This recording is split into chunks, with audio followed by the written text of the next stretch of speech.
get started, and I want to introduce our two speakers by sharing your bio with them.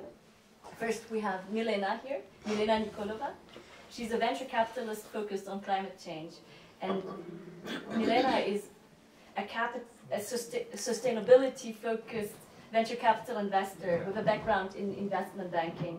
She's a venture partner and board member at Aera VC, a global VC firm investing in radical solutions to climate change. The firm in the process of launching Aera Force, a climate-focused DAO, backing Web3 innovations, building a regenerative future. Super excited and helping to grow this nascent ecosystem. Welcome, Milena. Thank you. And then we have Brianna WELSH. She's a co-founder and MD of Reneum, and she lives in Lisbon, Portugal. Reneum is a climate investment platform, launching the first renewable energy-backed token called GREN. She's worked and invested in blockchain since 2016, driven by the commitment to building a sustainable and climate-friendly Web3. Prior to founding Reneum, she headed up deal sourcing and carbon markets for Sindicatum Renewable Energy and worked in M&A and private equity in emerging markets infrastructure. Having worked and lived on 6 continents, she's an explorer, mountain enthusiast, and avid skier. So welcome. New avid skier. You're at the right place. Thank you. Maybe as an introduction, could we learn a little bit about the promise of Web3 and why Web3 is, for example, so important for the climate solution? Oh, that's a big question.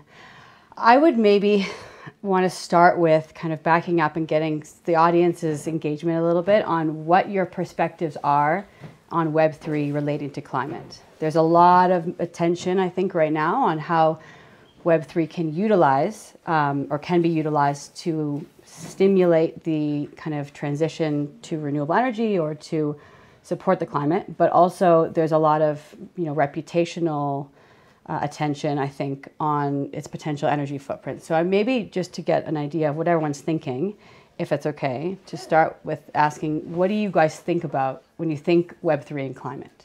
Does anybody? Go ahead. The first thing that I tell my friends is landfills from construction are one of our biggest problems, and that Web3, by eliminating a lot of the operations and real estate issues, will eliminate a lot of that in the future. That's kind of one of the first places that I go when I'm confronted with doing NFTs and crypto. Does that make sense to you? Yeah, so kind of like the idea that, let's say if you compare the financial economy, the current or historical financial economy, to the Web3 financial economy, we're ridding ourselves, in a sense, by being digital and remote, of the kind of physical infrastructure that often comes with building, major skyscrapers in New York, for example, and all of the energy footprint and the infrastructure and the, commuting times and all of that comes with it. Definitely, yeah. Anyone else? Andrea? Yeah, I also would focus a lot on the discussion about energy efficiency, how energy has been can be reduced actually. Instead of just producing energy can be produced because we are in a environment in which population is growing, and so more and more people are consuming energy, and thus if you use newer technology you can reduce the consumption, which has a positive effect also on carbon footprint and in general the emissions in the atmosphere. We have a project as well in the energy space. Yeah, we'd love to talk about it. Yeah. So does anyone here think that blockchain is bad for the environment? No. Are we in a room of everyone's already kind of on board? Converted. I love it. Okay, so then I was thinking maybe we had some people who were suspicious about the energy impact. If that's not the case, won't even bother touching on it.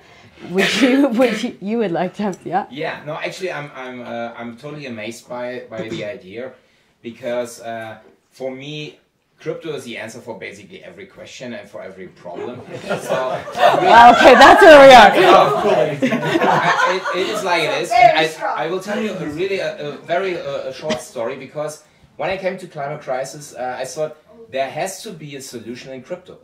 And so what I did basically was, is there a way for carbon dioxide removal or carbon capturing and crypto? And just by entering these two keywords, I definitely found a project which calls Nori. It's a token. Yeah, they're a good project. Yeah, so I'm invested in, and I was so convinced that there's coming more. And actually, few months ago, maybe 3 months ago, there are so many crypto projects which are targeting exactly the same problem. Yeah, so they're all going for the price of CO2 and etc. etc. So yeah, let's kick it. You know, that's what I Nori see. is a great project. For anyone who doesn't know, they're basically creating their own carbon credit instrument, as opposed to kind of insourcing what has traditionally been in the carbon kind of OTC market. They're creating their own by working with farmers to help with regenerative farming, to sequester carbon from the atmosphere directly into soil, which is actually the biggest carbon sink by a factor of about 10 greater than trees in the world. Yeah. So if we can get the soil problem right, I don't know if anyone ever saw the movie, what was it, Into the Ground, I think it was called, right? This was a great documentary. You should, I highly recommend it. It's very well documented, proper science. And it talks about using carbon or using soil as carbon sinks rather than focusing on tree planting, rather than sequestering and storing, you know, in other kind of technological ways. If we can get the soil right, we can get everything right. So it's a really good project. Nori, N-O-R-I. Yeah. So the idea basically is not only the soil. So what they do basically is they pay you basically for everyone who's removing carbon from the atmosphere, paying them in Nori. Yeah. So, which makes so many technologies which are existing already, but they are not profitable. So nobody is scaling them up because it makes no sense. Yeah. But now with Nori, they will do step by step, bring all the technology which exists as a prototype or just as a concept, and they will scale them up. You know? And it's also very empowering to the farmers, because otherwise... Totally, What countries is it operating in? Or? It's in the US, I think. Yes, yeah. I have a company in Australia that desperately need that have a chemical solution, patented solution, that needs to get out to the world. Is there a desert option? Just a project that's focusing on desert? I'm not aware of one. Pardon? Let's hear about your project. Yeah, sorry. Okay, so I'm quite familiar with Nori because we work in the same space. Actually, we operate in a different market, but we do sort of similar, or marketplace is similar. So we are a renewable energy backed token, which basically means that we work with future and current renewable energy producers in emerging markets around the world to basically offer them an additional revenue stream, drive climate finance via our token into the development of renewables and to accelerate the energy transition in markets where they're pretty underserved. So if you look at the energy transition in Europe, in the US, in most of the kind of, you know, wealthier countries in the world, there's been government subsidies, there's lots of kind of corporate support, political support. When you get to emerging markets, which is where I've been living the last couple of years, and, you know, our whole team is pretty much from, you just don't have that access to kind of bankable finance. And so the transition is much more controversial for them because they have rapidly emerging economies. You know, their people want refrigerators, they want cars, you know, they all of a sudden they're coming online, and their politicians have to make a decision as to whether they invest in the new coal plant to allow for the increased electricity, or do they invest with a higher upfront capital expenditure in, you know, solar and wind, which is generally what it works out to be.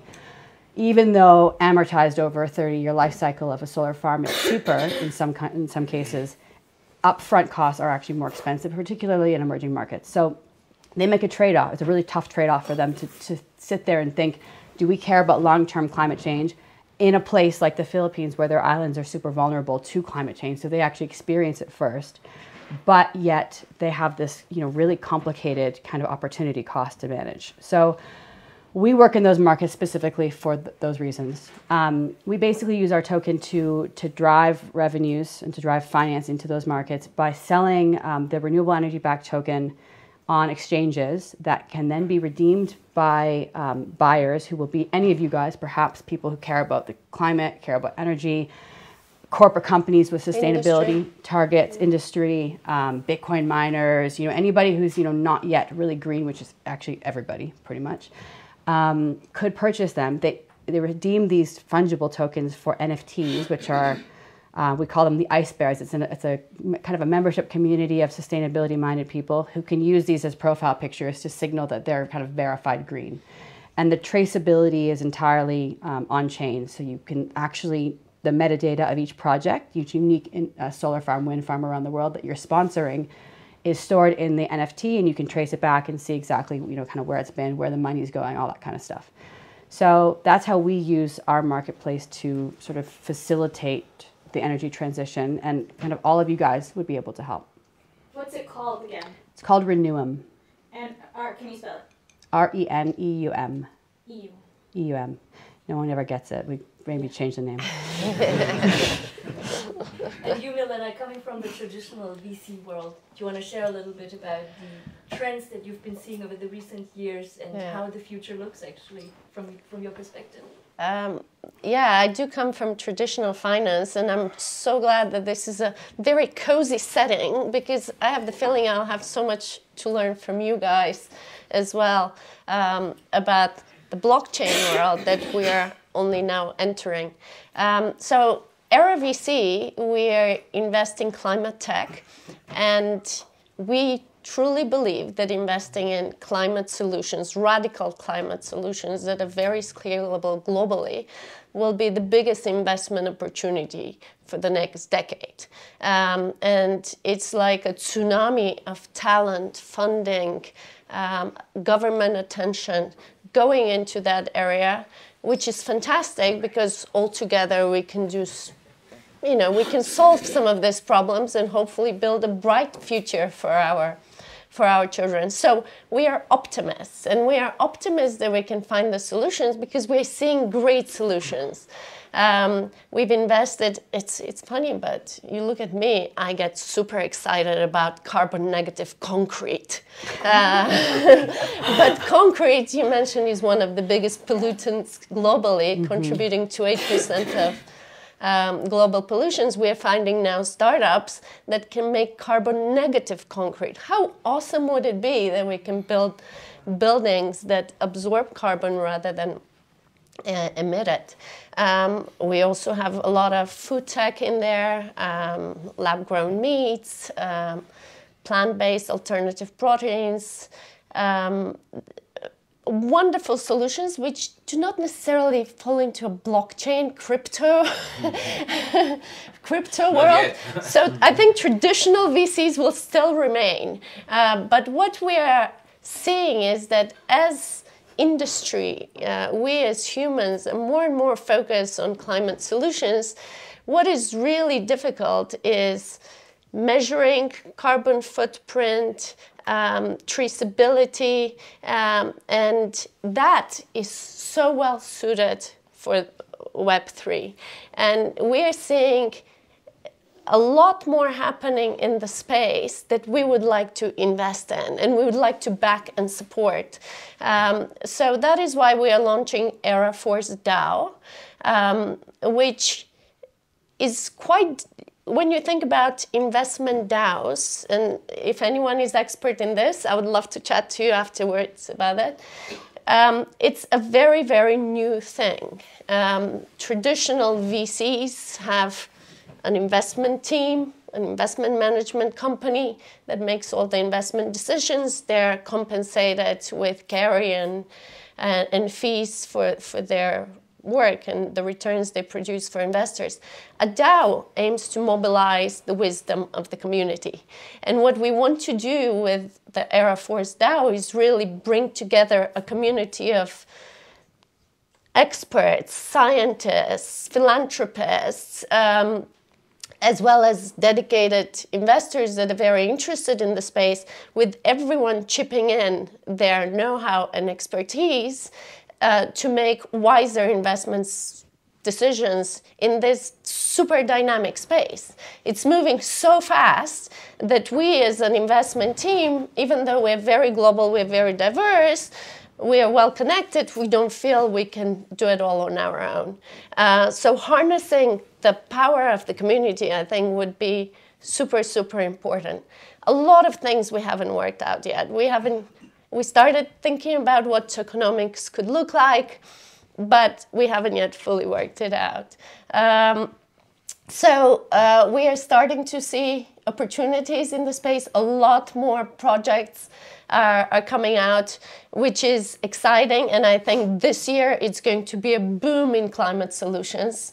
We want to hear about them fast, be able to invest fast, make decisions fast, so be as plugged in as possible in that ecosystem.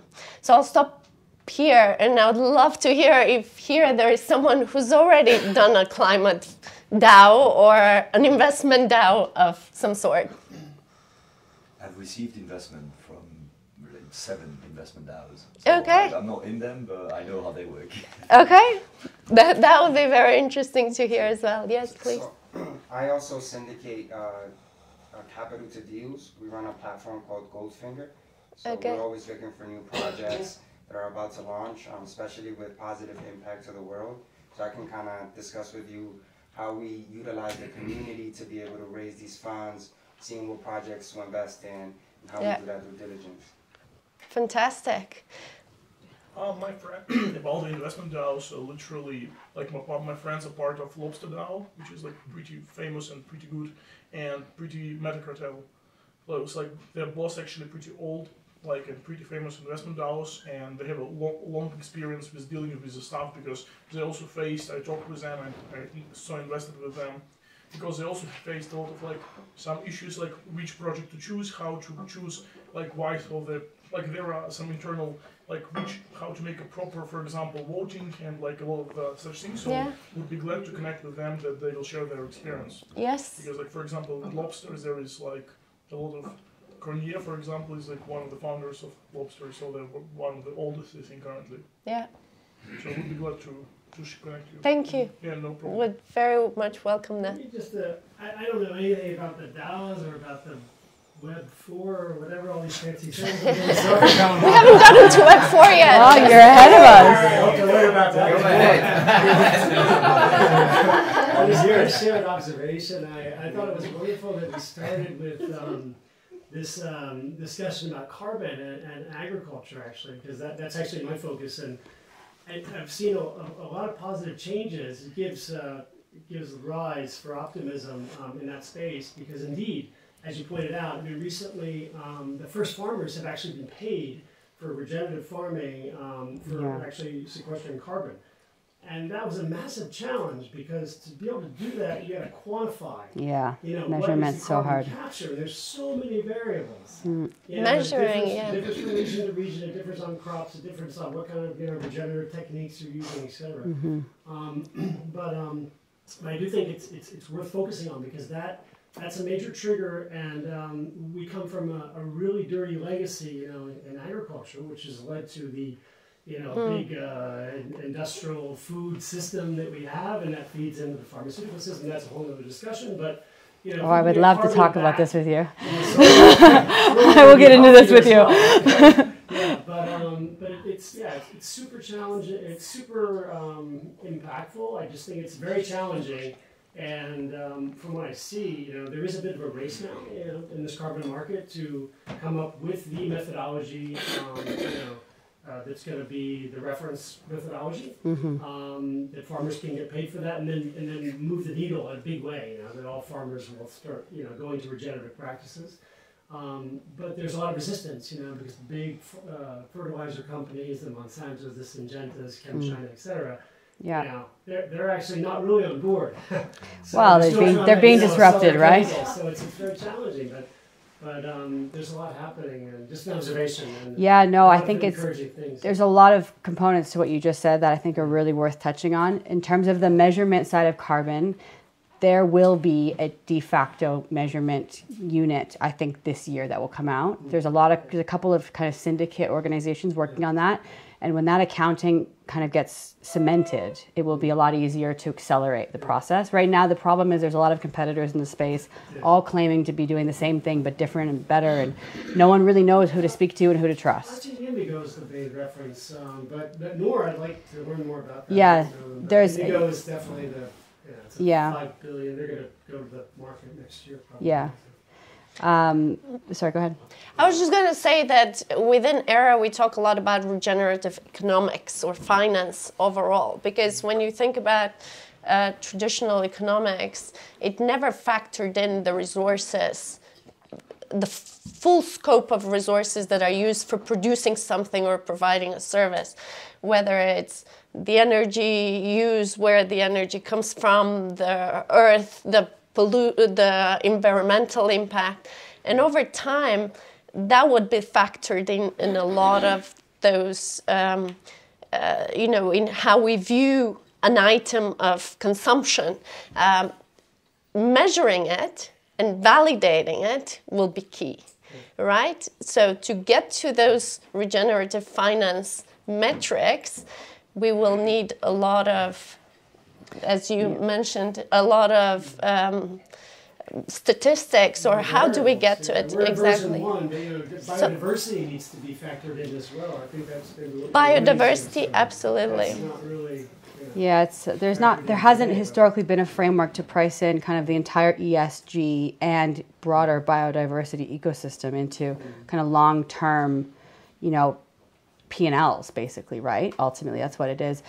Interestingly, the SEC is coming out right now with a framework for fund managers. Amen. And it is, if they get this right, this will be the standard for funds. And if funds get this right, that's where money comes from. So everything is going to follow, basically. They're coming out with an ESG framework, I think, this year, hopefully, if they can kind of agree on everything.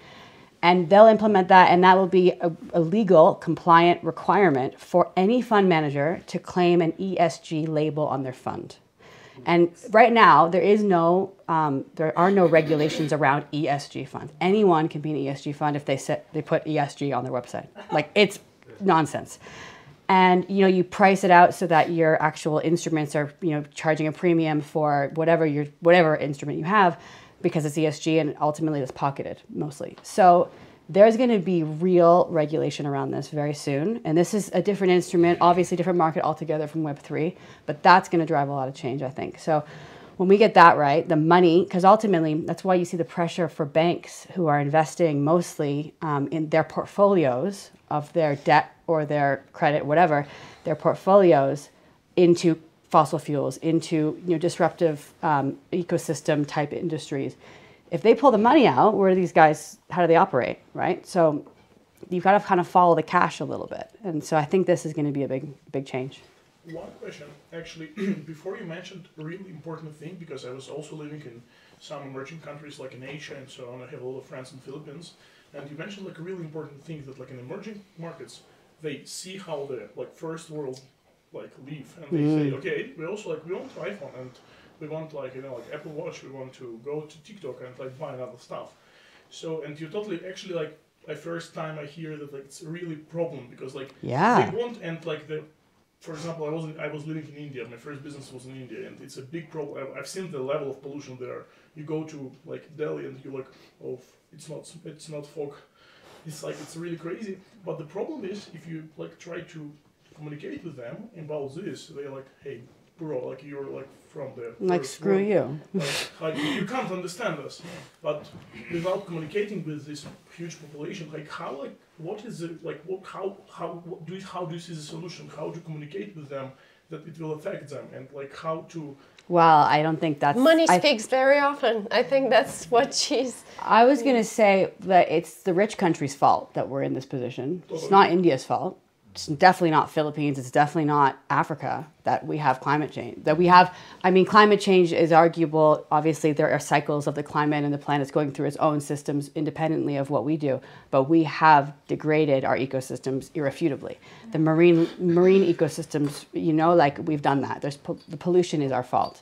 Whether it's actually changing the climate is a whole different, scientific debate. But we need to take ownership as, the innovators, the developers, the people who have resources, and both academic and intellectual resources as well as the capital resources. We have to be the people responsible for then kind of, innovating out of these problems. And it's going to come, these solutions are going to mostly come from developed economies, and they should be responsible for this, in my opinion.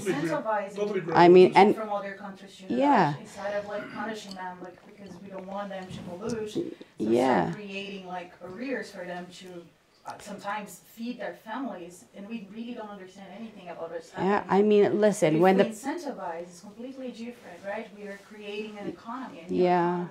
You're when not empowering them. Exactly right. So when the Paris Accord happened in 2015, India, the Prime Minister of India had a very potent argument to not join, to not sign, because he was saying, why am I going to restrict my 1 billion people from what all of the wealth and all of the access and living standard acceleration that the rest of you guys who polluted have had? Why should I do that to my people? That's not really fair. It's your responsibility. And actually, when the kind of landmark Rio initial United Nations Convention of the Parties happened in 1992, it was agreed by about 192 countries that each country would pay for its reparations effectively for your own damage. So rich countries pay for a greater proportion, in effect, particularly using carbon markets back then, than poorer countries would. And that never happened in reality. Obviously, the United States and China, I mean, like, look what's going on. But that should be held up to account. Obviously, that's a very complicated argument, and you get all kinds of parties, with conflicting interests. We're talking about agriculture, for example, and the reason these needles haven't been moved is because you have vested interests in the space that say, well, what about us? And, how do you just destroy our economic path forward? And so you have to have positive incentive structuring so that it's sort of a mutually beneficial, elevation of everybody, right? It's a complicated, solution. You can't just say, let's police it with regulation, let's tax the polluters. It doesn't, there's always a way around these things. So I think innovation and collaboration is kind of the only real answer. But monitor incentives, as you said, finding ways for doing the right thing to be also the profitable thing. And solutions like that, I mean, what you were describing as well is exactly the kind of solutions we need and blockchain can deliver. So maybe I was thinking, just for all of us, I think sometimes we talk about climate and it's quite a theoretical discussion, and when we could imagine and experience how actually a better world would look like for each of us. It might differ across the board quite drastically. And I would love to invite everyone to a very short reflection or meditative reflection journey for just a few minutes, no worries, where we all go into seeing how does the world actually look like that we envision to be a beautiful world. And then let's hear a few different sharings of how the world looks like, and then we hear from the experts and other experts in the room how close are we actually to realizing this world, or how far are we away from it. So before we start, there's something I'd like to ask you, because I don't want to spoil it afterwards if I may, but I don't want to interrupt. Is it okay? For you two, you have been exposed to the industries and how everything is, and you said about incentivizing farmers to having for them a way to empowerment and have additional sources of income and so on. And we know the carbon offset market, somebody can do the exact same pollution they've always done, and then they plant a tree in Sweden and they were fine, but we know the math doesn't work out. So how much additional plants or agricultural space is being created, because that would be the key. Even if each and every farmer who does it now gets tokenized and added into your ecosystem, we are still at zero. So we would have to then add more than we already produce on the planet to actually have a carbon impact. Why am I seeing this wrong? Oh, it's a complicated answer, but I would say the carbon markets as they exist currently are completely ineffective, like grossly fraudulent, in my opinion. Exactly, I'm with you. It's complete bullshit. Yeah. Don't invest in carbon. at least in voluntary instruments. If you're going to buy carbon, buy compliance market stuff on the EU, for example, is pretty legitimate. Other than that, there's nothing, is my opinion. In terms of kind of netting our debt to the environment, sequestration projects, there's a couple of them. I know that we were talking about this last evening. Dino and I had dinner last night. The Breakthrough Energy Ventures Fund, these kinds of initiatives are doing some interesting investments in like hard asset innovation that can, use real physics kind of stuff to sequester. And this is maybe one step in the right direction. It's a very different mechanism than anything that we're talking about today.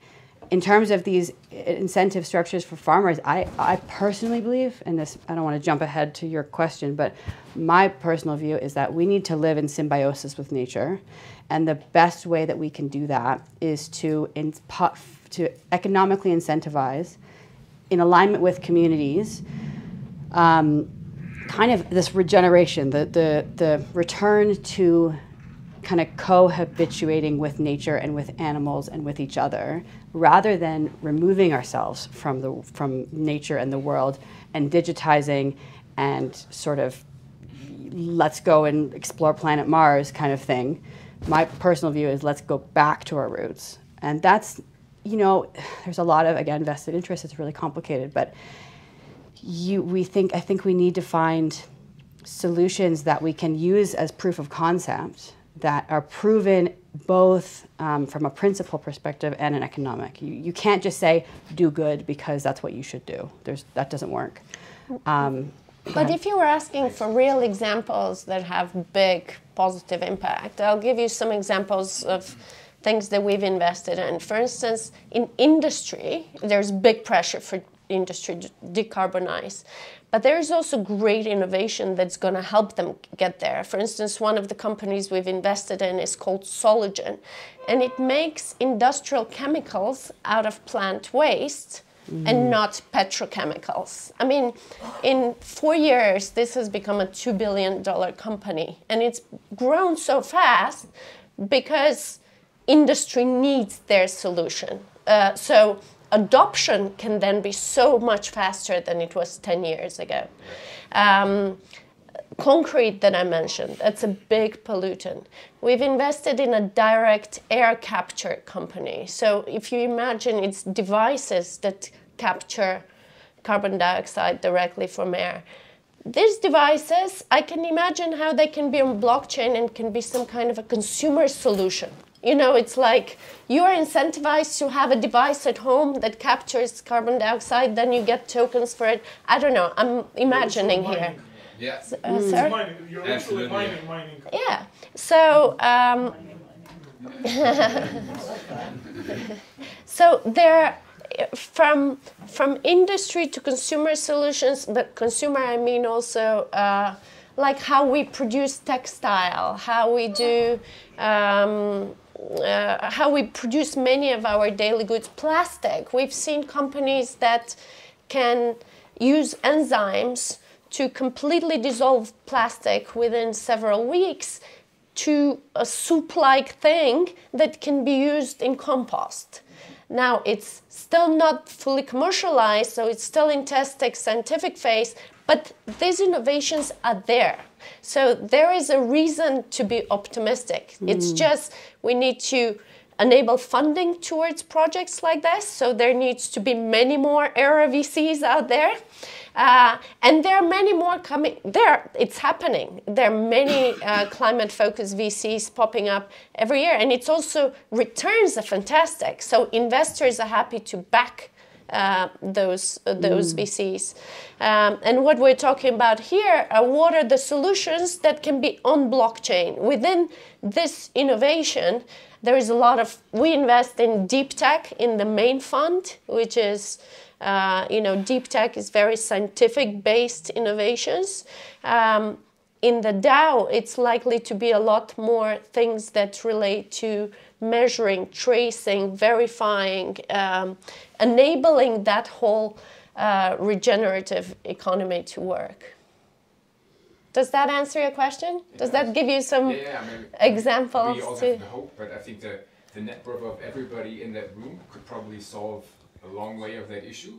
but it's not being done. And the people who are in leadership don't give a fuck about what's happening, and we need to get these out there. And that's how do you see that? I think first is, for me as an investor, marketplaces for carbon is of great interest to us. And then it comes down to the quality of credits on that marketplace. Like, we want those credits to be properly validated. How do you do that? You don't want to create a marketplace that people don't trust the quality of carbon credits that are traded there. So solutions around that would be amazing. And I think those are the projects that we should be funding.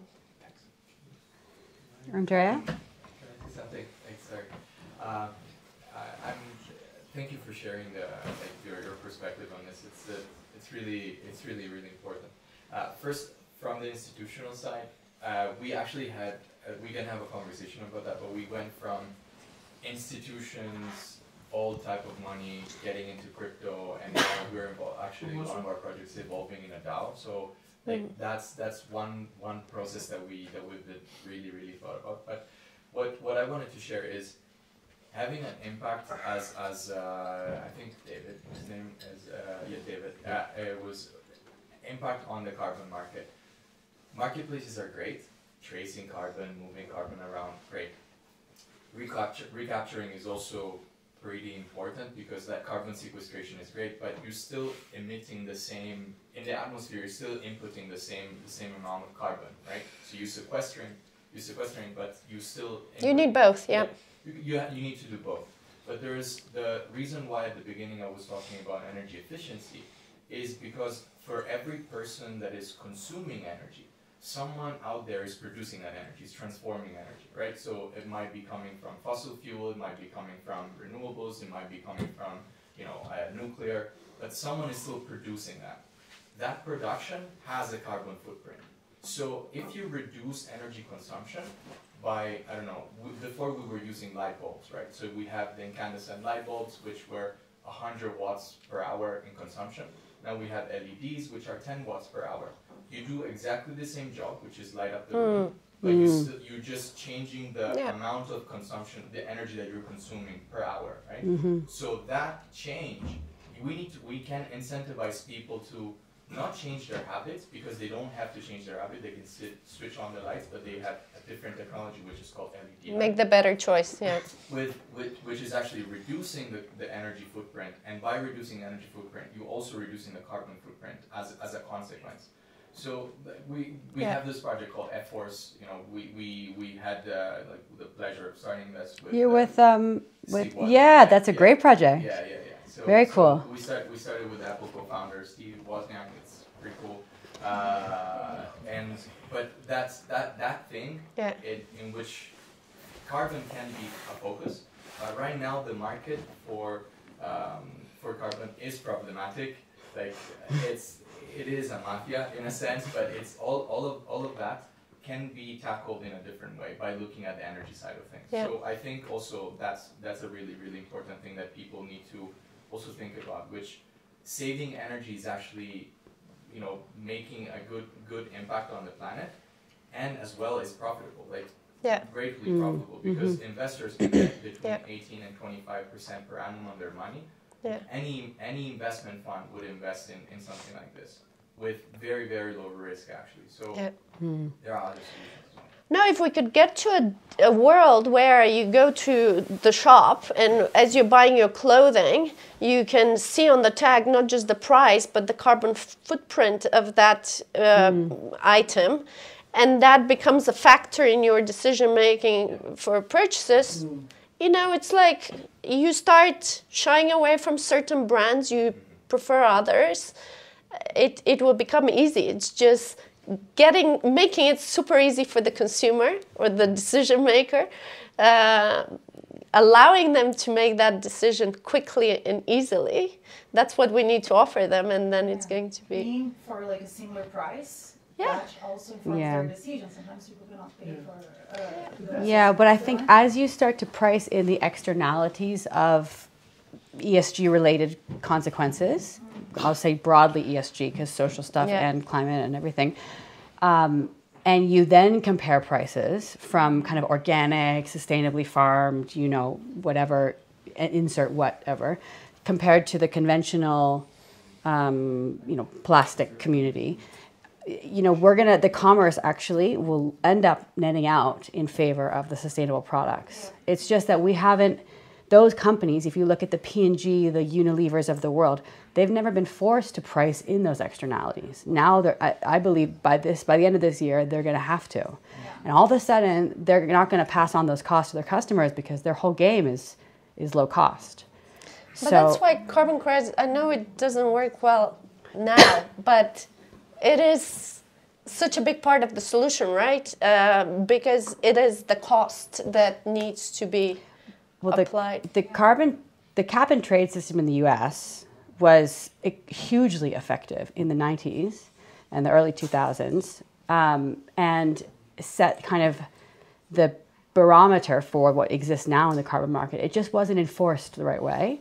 And so if we get the right regulation, the right policies, and the right measurements and monitoring and all this stuff, which very much can be succeeded by blockchain, I think. Exactly. I mean, that. Stop the greenwash. Yeah, because I mean, if you know what your instrument that you're purchasing is doing, and that purveyor of truth, that provenance is guaranteed, and there's no one kind of in the intermediary that can maybe profiteer off of it, you know, all of a sudden that's a legitimate, actually a really material impact to the environment. So it comes down to who's in the middle, what their incentives are. One question, actually, I really want what you think about this, because like what I see now in Europe is that like there is a big movement for closing nuclear power plants, and like it's a big question for me. Like I feel like there are a lot of like people here. I don't say bad words, but actually it's a bad words, because like hey guys, I'm from Ukraine. We know how this bad can be, but at the same I'm from Bulgaria. We were nearby. So like the question is like why at the same point, where is it's a very huge ecological movement, people are closing the most ecologically actually like carbon like I mean like you know all the numbers like much better than me. Yeah. It's a big question. Like on one point there is a very strong ecological movement which is like I super support, and like my friends in Ukraine are also having ecological startups. They do also green credits in Ukraine. They're planting trees. So like, I have a lot of friends in the space. But why is this nuclear thing they're closing? It's so because they're changing it on the coal and gas. Super. So the only justification I can think of that makes sense is that you're not comparing apples to apples. So when you say the risk of a nuclear of the radiation that comes out of nuclear, the risk of non-containment and of another Chernobyl is, you know, has been proven to have happened in the past, and people look at that, and that's a very sensational event. I think it comes down to how the media portrays, because it's not popular for a politician to sponsor a new nuclear plant when they've got the environmental pushback of this, like, you know, remember what happened in Hiroshima, remember what happened in Chernobyl. The reality is when you actually do the accounting of like the deaths and the pollution and the health impacts of coal, I mean, it's like a factor of 800 difference. Way more. I mean, way more. It's not even on the same scale. It's a complete disaster. But those are long-term effects. People didn't just die overnight from coal. They suffered long-term health impacts. And that's a bit, you get into the accounting problem, right? That's just harder to monitor. And so it's less obvious, the correlation between the two. And you could make a claim if you want to sponsor coal, because coal is much cheaper to build, it's much faster to build. The capital investment for nuclear is a lot of effort from a lot of different parties. But in 10 years we may have fusion energy, so we're going to be okay. But that's a good transition to what is happening in 10 years. Maybe we can wrap up our fireside chat, because I know some people have dinner plans and dinner appointments, so that will, when they have to leave, that will cause a little bit of disruption to our fireside chat. So maybe if we can wrap up with a super short reflection exercise on how does the world look like in 2030 for you in the most optimistic scenario that everyone has. I'll guide you through just 2 minutes, 3 minutes of breathing, reflection, and then we hear 1-2 sharings and wrap up the session with a final statement of what you want the audience to take away from today's fireside chat. So everyone who wants to participate, please connect like your 2 feet on the floor and sit in a very stable, like comfortable way. No need to like put a lot of effort, but be alert so that you don't fall asleep. That's maybe also helpful when doing reflection exercises. And then I invite you to close your eyes if you like, if not, just loosen up your gaze. And then focus your attention towards your breathing. And feel where in your body the breathing is most vividly experienceable.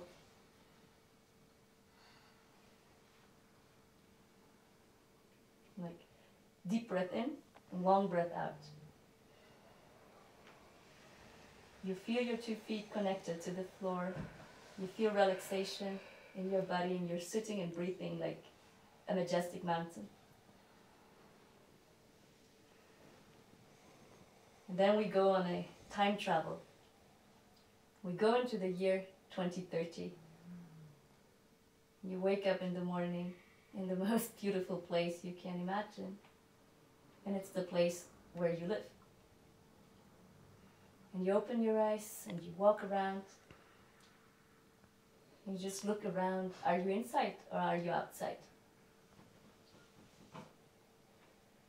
And what was the last destination that you visited before you woke up in that place? How did you actually get there? What was your means of transportation?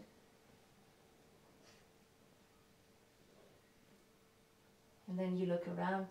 How does your world look like at the moment? You look down on yourself. What are you wearing? And then you look at your watch.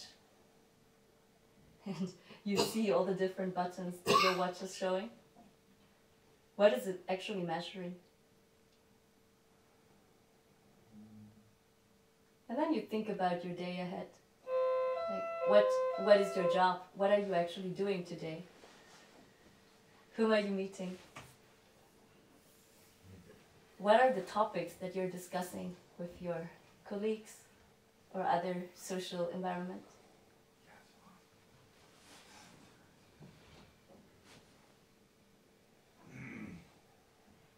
What's on your dinner plans?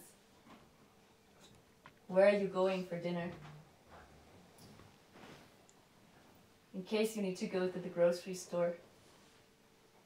How does grocery shopping look like for you? What products are you buying?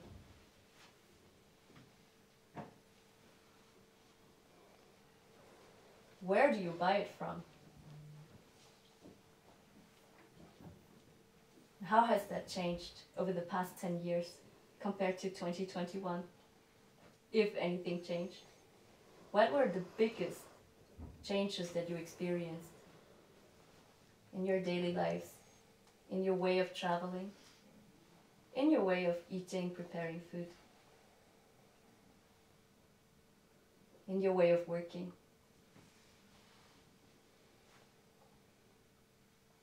What do you feel most content about? What was the major accomplishment of society and of humanity? Then you look at your portfolio. How are you actually earning your money?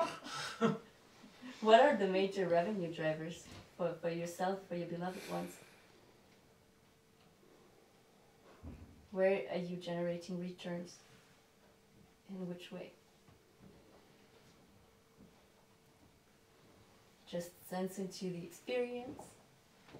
Look around again and enjoy everything that you're seeing in front of your inner 2030. Anything that comes up, just take a mental note of it.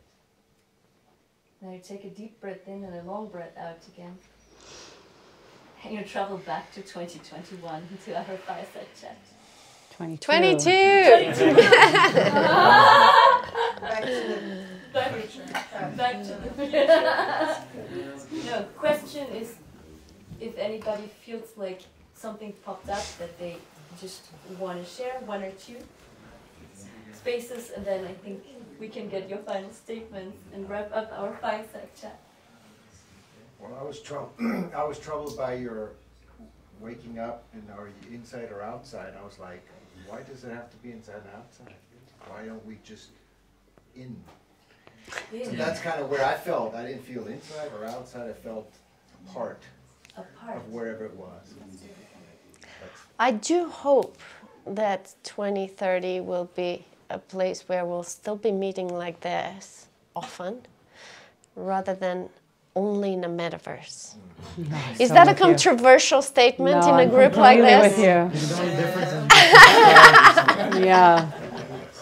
I'm maybe too old to think of a 2030 world where it's all metaverse based.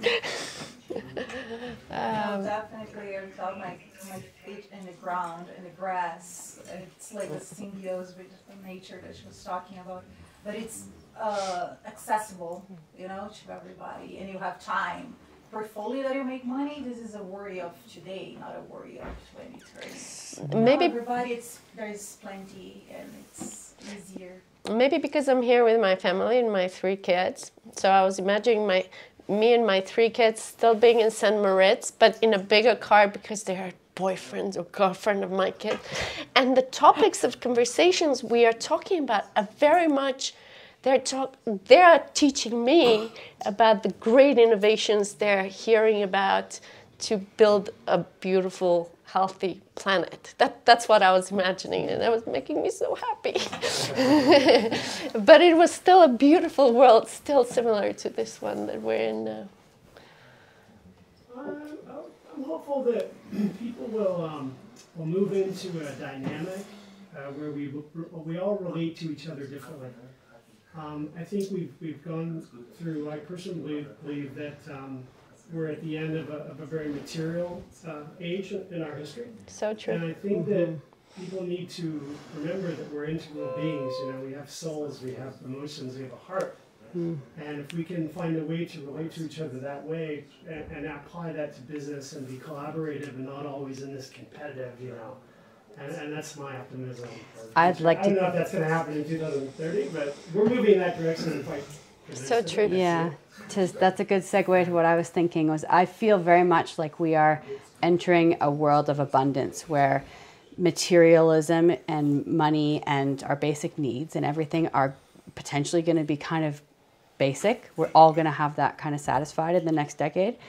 And emerging markets, hopefully as well. And how we collaborate and how we connect as humans is going to be kind of how we transcend from this sort of moment of post-industrial era destruction to enlightenment or consciousness connecting. And I think we have this really unique opportunity as pretty much as everyone in this room, everyone who's here for CFC, for Crypto Ski Week, everyone who's working in Web3, to kind of make that decision now, because we're at this moment of real kind of, I see this kind of crossroads that we're in.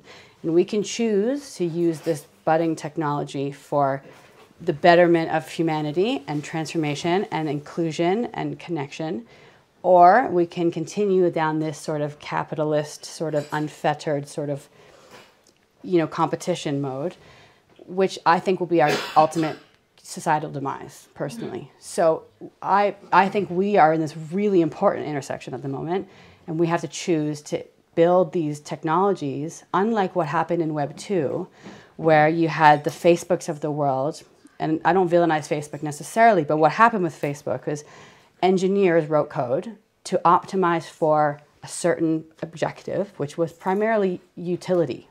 There were no ethicists, there were no sociologists, anthropologists, humanists sitting there on their shoulders saying, hey, did you consider that what would happen if you modeled it this way? So we need to do that. So that's my view, is let's get all the tech nerds in one room with all the humanists, and we build together. It's the DAOs, right? Yeah. More flat. Yeah. Instead of like one person, two people, Yeah. Well, thank you, ladies, for being with us today.